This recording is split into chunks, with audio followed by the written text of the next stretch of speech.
Well, howdy there, Internet people. It's Bo again. So, today we are going to talk about whether or not I still think New York is the weakest case. Something I have said for a while is that out of the cases and the various legal entanglements that the former president finds himself in, that New York seemed to be the weakest case. As soon as all of the information came out and it was available for review, the questions started coming in. Do I still think that? I still think it's the weakest case, but I no longer think it's a weak case, if that makes any sense. Initially, I thought they were going to have a hard time demonstrating some of what they were alleging. Now, if they can demonstrate half of what they are claiming they can in that indictment, I would imagine that one of those charges is going to stick. And when it comes to sentencing, realistically, one is almost as good as 30. It probably wouldn't make a huge difference in the sentence. So it's no longer about them actually being able to demonstrate what they're saying. I think the weak part in that case is the mechanism used to turn it from misdemeanor to felony. And I don't necessarily know that it's weak, more that it's unproven, at least by what I can find out. I am certain that once they're done explaining the indictment language, the arraignment process, and everything, LawTube is going to be all over that.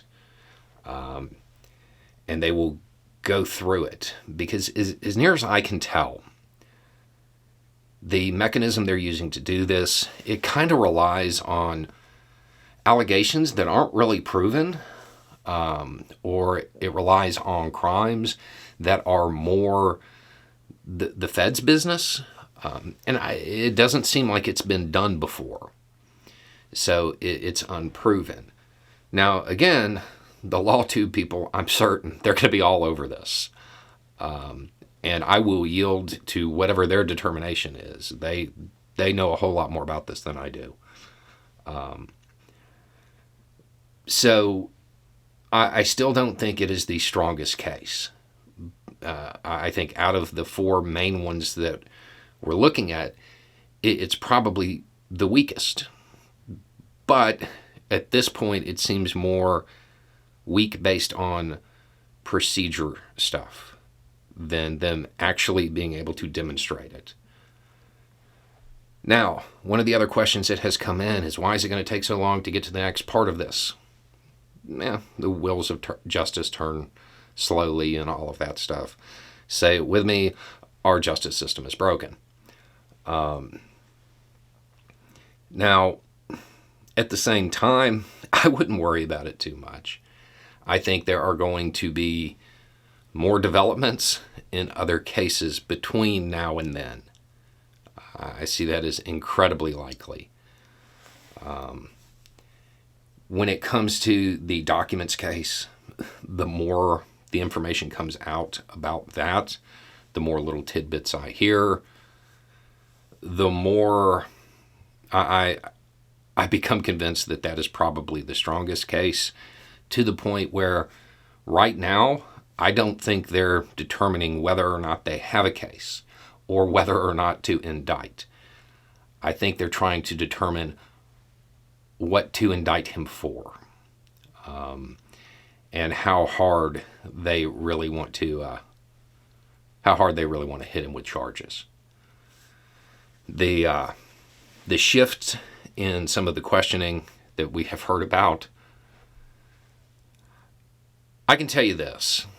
If I was in a situation where somehow I wound up with a bunch of wild classified documents and didn't return them, and all of a sudden the questioning was less about what did I know and when did I know it, and it started to turn to, well, did I have a specific interest in this topic? I would be super concerned, because that's that moves it from something that might just be the behavior of somebody who is entitled to somebody who might have been up to something that was bad, beyond just endangering something through keeping documents in the way that he was. There might have been another motive. So that case is definitely proceeding, and I feel like there's a pretty good likelihood that between now and the next major set of developments in the New York case, there will probably be movement on the documents case. Anyway, it's just a thought. Y'all have a good day.